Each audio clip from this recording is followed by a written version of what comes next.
नमस्कार, स्वागत है आपका खबरों का पंचनामा में और मैं हूं आपके साथ वक्ता।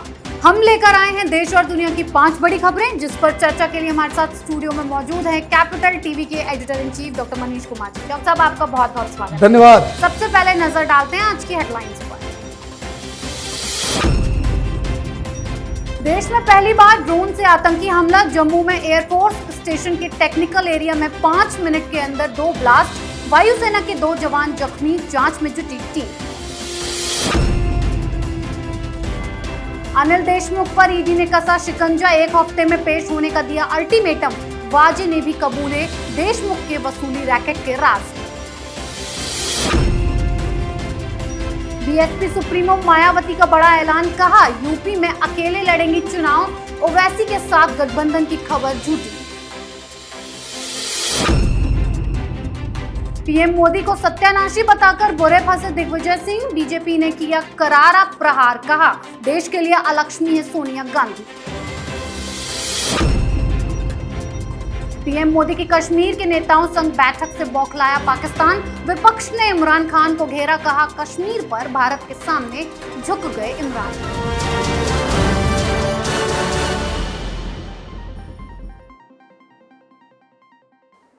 सबसे पहले बात देश में ड्रोन से हुए आतंकी हमले की। जम्मू एयरफोर्स स्टेशन के टेक्निकल एरिया के पास बम धमाका हुआ। इस बम धमाके में एयरफोर्स के 2 जवान घायल हो गए। एयरफोर्स के मुताबिक 5 मिनट के अंतराल पर 2 ब्लास्ट हुए। पहला ब्लास्ट परिसर की बिल्डिंग की छत पर और दूसरा नीचे हुआ। सूत्रों के मुताबिक विस्फोट करने के लिए 2 ड्रोन इस्तेमाल किए गए थे। अभी तक हमलावरों का पता नहीं चल पाया है, लेकिन आशंका है कि विस्फोट वाले इलाके में खड़े एयरक्राफ्ट उनके निशाने पर थे। वहीं पूरे इलाके को सील कर दिया गया है।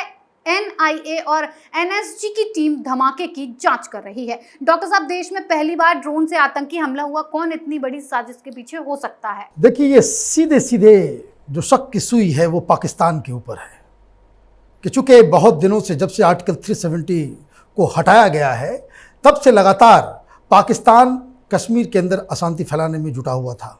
लेकिन ग्राउंड के ऊपर मोदी सरकार ने इतनी ज़्यादा शक्ति बरत रखी थी, अजीत डोभाल ने इस तरह का नेटवर्क बिछा रखा था कि इन लोगों के जितने भी आतंकी संगठन हैं, इनकी दाल नहीं गल पा रही थी। अब पाकिस्तान का कनेक्शन क्यों है? वो इस तरीके से है कि पिछले कुछ महीनों में पाकिस्तान ने बहुत ही सोफिस्टिकेटेड ड्रोन्स टर्की और चीन से अपने पास लिया है। अब दिक्कत क्या है कि जो क्रॉस बॉर्डर टेररिज्म है, अब ह्यूमन जो आतंकी हैं उनको बॉर्डर क्रॉस कराने में दिक्कत हो रही है, क्योंकि बॉर्डर्स के ऊपर हम लोगों ने इजरायली सर्वेलेंस जो है बिठा रखा है। वहाँ एक सो कह सकते हैं कि एक परिंदा पर नहीं मार सकता, उस तरह की सुरक्षा निगरानी के तहत जो है बॉर्डर्स को रखा गया है। तो पाकिस्तान को ये बात समझ में अब आ रहा है कि धीरे धीरे it will become very difficult कि वो कश्मीर के अंदर अपने आतंकियों के जरिए कोई हमला को अंजाम दे सके। तो जो आज की घटना है, जिस तरह के टारगेट को चूज किया गया, वहाँ अंदर तक घुसने के लिए तो आपको ह्यूमन जो टेररिस्ट हैं वो तो काम नहीं आएंगे। इसलिए इस ड्रोन के जरिए एक तरह से कहिए कि जो ब्लास्ट हुए हैं सीरियस तो हैं, लेकिन एक तरह से ये समझिए कि एक्सपेरिमेंट के तौर पे किया गया है। अब देखना यह है कि एनआईए के जांच में क्या निकलता है, कौन लोकल लोग इसमें इन्वॉल्व थे, कौन पाकिस्तान से जुड़े हुए लोग इसमें इन्वॉल्व थे।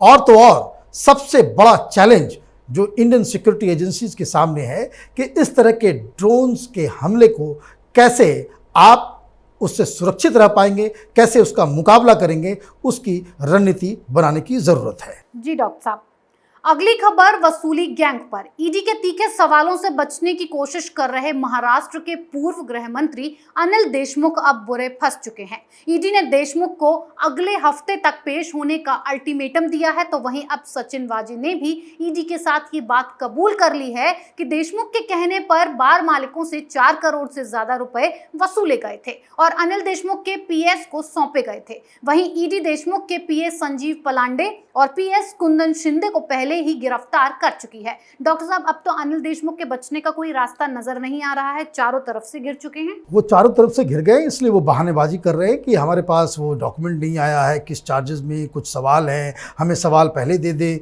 और इस तरीके से जब उनको समन किया गया वो वकील को आगे कर दिया इन लोगों ने। खैर, कानूनी दांवपेच है, लेकिन ईडी ने साफ साफ कह दिया है कि मंगलवार को आपको वहाँ पे आना होगा, खुद को प्रस्तुत करना होगा और हमारे सवालों का जवाब देना होगा। ये कार्रवाई क्यों हो रही है? ये कार्रवाई इसलिए हो रही है कि कुछ दिन पहले तलोजा जेल में बंद सचिन वाजे से ईडी की टीम ने पूछताछ की और उस पूछताछ के दौरान ये पता चला कि 4 करोड़ रुपए ये शिंदे और पलांडे, ये जो पीए हैं अनिल देशमुख के, उनको सचिन वाजे ने 4 करोड़ रुपए दिए थे। ये इसको कह सकते हैं कि जो एक्सेप्ट किया है वाजे ने। उसके बाद इन दोनों की गिरफ्तारी हुई, पूछताछ हुई। साथ ही जो 4 करोड़ रुपए जो आए तो किन बार मालिकों ने दिया, ये पैसे कहाँ से आए, कहाँ से उगाही हुई, कहाँ से वसूली की गई, तो इन सब का भी पूरा पुख्ता जानकारी और सबूत के साथ ईडी ने इन लोगों को बुलाया और उससे बाद इनसे पूछताछ के बाद गिरफ्तारी कर ली। अब जिस हिसाब से ईडी के पास अनिल देशमुख के खिलाफ सबूतों का भंडार है, चाहे वो मनी लॉन्ड्रिंग का केस हो, चाहे वसूली का केस हो, चाहे ये जो बार मालिकों के जो बयान हैं, अब ऐसा लग रहा है कि अनिल देशमुख से जब पूछताछ होगी तो इनका भी हश्र इनके पीए की तरह होगा, इनको भी गिरफ्तार किया जाएगा। जी डॉक्टर साहब, अगली खबर यूपी की सियासत पर। यूपी में विधानसभा चुनाव की सभी राजनीतिक पार्टियों ने तैयारियां तेज कर दी हैं, लेकिन इस बीच बीएसपी सुप्रीमो मायावती ने बड़ा ऐलान किया है। उन्होंने कहा है कि बीएसपी चुनावों में किसी के साथ भी गठबंधन नहीं करेगी। गठबंधन की खबरें झूठी हैं। उन्होंने ओवैसी के साथ गठबंधन की खबरों पर अपना रुख साफ किया है और कहा कि इस बात में रत्ती भर भी सच्चाई नहीं है कि बीएसपी यूपी में ओवैसी की पार्टी से गठबंधन करेगी। डॉक्टर साहब, पहले ये खबरें आ रही थी कि मायावती ओवैसी की पार्टी के साथ गठबंधन करेंगे, पर उन्होंने अब ये साफ साफ ऐलान कर दिया है कि वो चुनाव अकेले ही लड़ेंगी। क्यों? देखिए, ओवैसी साहब यूपी में चुनाव लड़ने वाले हैं। कोई भी पार्टी कहीं भी लड़ सकती है, तृणमूल कांग्रेस भी लड़ सकती है, पिछली बार लड़ी थी, कुछ उम्मीदवार भी दिए थे, लोकसभा में भी दिए थे। अब ओवैसी साहब की एंट्री से मुस्लिम वोट का जो पोलराइजेशन होना है उसमें कुछ दुविधा है। दुविधा इसलिए है कि यूपी के अंदर में जो सबसे ज़्यादा इम्पॉर्टेंट जो मुस्लिम वोटर्स के नज़रिए से है वो देवबंद और बरेलवी, ये दोनों ही जो उसके जो हेड्स हैं उनसे बातचीत होगी अलग अलग पॉलिटिकल पार्टीज़ की, और इन लोगों का रिश्ता ओवैसी साहब से उतना मधुर नहीं है। इस वजह से कोई भी खबर इस तरह से आती है कि कोई पॉलिटिकल पार्टी सीधे सीधे ओवैसी साहब से हाथ मिलाने जा रही है, इसका मतलब ये है कि आप देवबंदियों को, आप बरेलवी के मौलानाओं को आप नाराज़ करेंगे। इसलिए मायावती ने सीधे सीधे इस खबर को खारिज कर दिया। दूसरी बात, जिसका दूसरा पहलू ये है कि ओवैसी साहब चुनाव लड़ने वाले हैं। इस तरह की खबरों से उनका फ़ायदा ये होगा कि कई सारे और भी पॉलिटिकल पार्टीज़ जो खुद को सेकुलर पार्टीज़ कहती हैं, जिनकी नज़र मुस्लिम वोटों के ऊपर है, जैसे कि समाजवादी पार्टी, कांग्रेस, आम आदमी पार्टी, उनके लिए भी एक इशारा है कि बातचीत अलायंस की जो है वो उसकी शुरुआत हो गई है। जिसको ओवैसी के साथ हाथ मिलाना है वो बातचीत कर सकता है। इस खबर का बस इतना ही मतलब है। लेकिन यूपी में ओवैसी साहब लोगों में पॉपुलर तो हैं मुस्लिम समुदाय के बीच, लेकिन वोट मुसलमानों का तो वही पड़ेगा जो भारतीय जनता पार्टी को जो उम्मीदवार हराएगा। इसलिए उस हिसाब से अगर आप देखें तो ये जो देवबंद के जो दोनों मदनी साहब हैं और बरेलवी के जो मौलाना हैं, उन सब का जो वैल्यू है यूपी के चुनाव में कहीं ज़्यादा है। इसलिए मायावती ने फौरन इस खबर को खारिज कर दिया। जी डॉक्टर साहब, अब बात दिग्विजय सिंह की। कांग्रेस के दिग्गज नेता दिग्विजय सिंह पीएम मोदी पर विवादित बयानबाजी करके बुरे फंस चुके हैं। दरअसल दिग्विजय सिंह ने पीएम पर टिप्पणी करते हुए कहा कि नरेंद्र मोदी सत्यानाशी हैं और इनकी कुंडली में है कि ये जहां जाएंगे वहां सत्यानाश करेंगे। दिग्विजय के इस बयान पर बीजेपी भड़क गई और उन पर जोरदार प्रहार किया। बीजेपी नेता राहुल कोठारी ने कहा कि दिग्विजय सिंह को अपनी कुंडली जांच करवानी चाहिए, क्योंकि देश के लिए अब तक की सबसे बड़ी अलक्ष्मी सोनिया गांधी हैं। डॉक्टर साहब, दिग्विजय बार बार इस तरह की बयानबाजी करके क्या साबित करना चाहते हैं? देखिए, वो सुर्खियों में रहना चाहते हैं। वो खुद को समझते हैं कि वो प्रधानमंत्री मोदी के ऊपर इस तरह की बातें कह के वो पॉपुलर हो जाएंगे, न्यूज़ में रहेंगे। तो ये एक तरह का आप ये समझिए कि ये तो वही दिग्विजय सिंह हैं जो ओसामा बिन लादेन, जो सबसे दुनिया का सबसे बड़ा खतरनाक वो खूंखार टेररिस्ट था, उसको ये ओसामा जी कहते हैं। हाफिज सईद जो हिंदुस्तान का दुश्मन है, बहुत बड़ा टेररिस्ट है, यूनाइटेड नेशन के द्वारा डिक्लेयर्ड टेररिस्ट है, उनको ये हाफिज साहब कहते हैं। ये वो आदमी हैं जो मुंबई धमाके के बाद इस तरह की किताब को वो इनॉग्रेट करने चले जाते हैं कि जिसमें ये कहा जाता है कि भाई कोई भी पाकिस्तानी नहीं था, ये हिंदुस्तान के, ये आरएसएस के लोगों ने बॉम्बे में जो है वो धमाका किया। तो ये इस तरह की बातें करने वाले लोग, इनके बातों को सीरियसली नहीं लेना चाहिए। लेकिन जो बड़ा मुद्दा है, बड़ा मुद्दा ये है कि क्या राजनीतिक वाद विवाद का स्तर ऐसा होगा?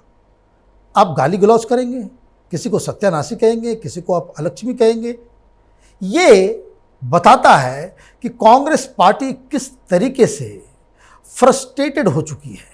ये इस तरह की भाषा सभ्य राजनीति का प्रतीक नहीं है, और अगर कोई नेता इस तरह की भाषा का इस्तेमाल करता है, इसका मतलब साफ है कि वो पूरी तरीके से फ्रस्ट्रेशन में जी रहा है। जी डॉक्टर साहब, आखिरी खबर पाकिस्तान पर। पीएम मोदी की जम्मू कश्मीर के नेताओं के साथ बैठक से पाकिस्तान बुरी तरह बौखलाया हुआ है।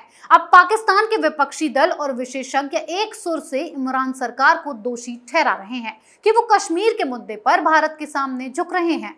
एक विशेषज्ञ ने यहां तक कहा कि साल 1947 के बाद नई दिल्ली में पहली बार कश्मीर पर ऐसी कोई बैठक हुई जिसमें पाकिस्तान की बात करने वाला कोई नहीं था। डॉक्टर साहब, कश्मीर के नेताओं के साथ जब से पीएम मोदी ने बैठक की है, पाकिस्तान की बेचैनी इतनी बढ़ती क्यों जा रही है? देखिए, पाकिस्तान में जो राजनीति है वो कश्मीर सेंट्रिक है। उनको लगता है कि कश्मीर के ऊपर उनका अधिकार है, आधिपत्य है, और मोदी जब से आया है वो खत्म होता चला जा रहा है। और उनको लगता है कि भाई मोदी ने तो पूरा पासा ही पलट दिया। पहले कांग्रेस की सरकार होती थी, पहले दूसरे किस्म के मुख्य प्रधानमंत्री होते थे, तो वो कहते थे भाई बातचीत होगी, पाकिस्तान भी होगा, सेपरेटिस्ट भी होंगे, कश्मीर के स्टेक होल्डर्स भी होंगे, यूनाइटेड नेशन भी होगा। लेकिन प्रधानमंत्री मोदी जब से बने हैं, उन्होंने तो पाकिस्तान को भाव देना ही बंद कर दिया है। एक मौका दिया था प्रधानमंत्री मोदी ने कि आप रिश्ते सुधारना चाहते हो तो आप अच्छे ढंग से, खुले दौर से जो है, आप कश्मीर की बात को साइड रख करके आप हमसे बातचीत करो, और इसलिए वो नवाज शरीफ के घर तक चले गए थे। लेकिन जब उसके बाद जो रास्ता बंद हुआ, ये जो अटैक्स हुए, जिस तरह से हिंदुस्तान ने सर्जिकल स्ट्राइक, एयर स्ट्राइक से जवाब दिया, उसके बाद से इनको ये बात समझ में आ गई कि ये जो प्रधानमंत्री मोदी हैं, ये मानने वाले शख्स नहीं हैं, और बिना एक कतरा खून गिराए हुए इतने बड़े क्राइसिस को, कश्मीर के मुद्दे को हिंदुस्तान के फेवर में उन्होंने इसे सॉल्व कर दिया। और अब जब मीटिंग हो रही है, तो मीटिंग में क्या बात हुई? मीटिंग में ये बात हुई कि वहाँ पे चुनाव होंगे। अब जब चुनाव होंगे तो पूरी दुनिया यही कहेगी कि अब तो ये कोई मुद्दा ही नहीं है, क्योंकि वहाँ पे डेमोक्रेसी को भी बहाल कर दिया गया, वहाँ पे सेल्फ गवर्नेंस भी है, और वहाँ पे एक बाकायदा डेमोक्रेटिक कॉन्स्टिट्यूशन को वहाँ पे लागू भी कर दिया गया है। तो ऐसे में पाकिस्तान चारों तरफ से, वो कह सकते हैं कि खिसियाई बिल्ली खंबा नोचे, वो स्थिति उनकी हो गई है। तो अब वो प्रधानमंत्री पे ठीकरा फोड़ रहे हैं, और चूंकि इमरान खान कुछ कर नहीं पाए, इसलिए उनको घेरा जा रहा है कश्मीर के मुद्दे के ऊपर कि इमरान खान मोदी के सामने घुटने टेक दिए। यही इसकी पूरी कहानी है। जी डॉक्टर साहब बहुत बहुत धन्यवाद इतनी सटीक और बेहतरीन धन्यवाद के लिए। खबरों का पंचनामा में आज के लिए इतना ही। देश विदेश की बाकी खबरों और उनके सटीक एनालिसिस के लिए देखते रहिए कैपिटल टीवी। हमें लाइक कीजिए, शेयर कीजिए और कैपिटल टीवी को सब्सक्राइब कीजिए। नमस्कार।